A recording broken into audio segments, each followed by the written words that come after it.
Informasi lainnya, Saudara, proses pencarian korban KMP Tunu Pratama Jaya hingga kini terus dilakukan.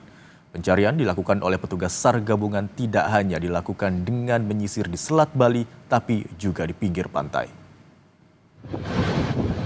Pada hari kelima proses pencarian korban KMP Tunu Pratama Jaya yang tenggelam di Selat Bali, petugas SAR gabungan menggunakan perahu untuk menyisir Selat Bali.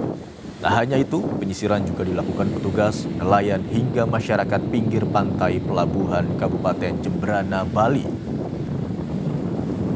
Dengan berjalan kaki di pinggir pantai, dari penyisiran ini petugas tidak menemukan korban, namun menemukan perahu karet, bata ringan, dan nanas, serta sepatu kerja proyek yang diduga barang bawaan milik penumpang KMP Tunu Pratama Jaya.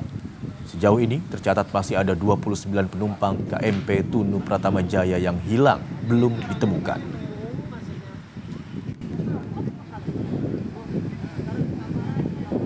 Ini juga teman-teman relawan dan nelayan juga sempat menarik perahu karet gitu, dan beberapa isinya juga di tengah laut.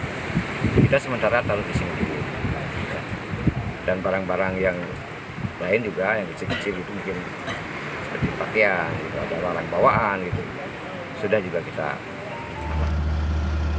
Satu unit helikopter diterbangkan untuk memantau di atas permukaan Laut Selat Bali.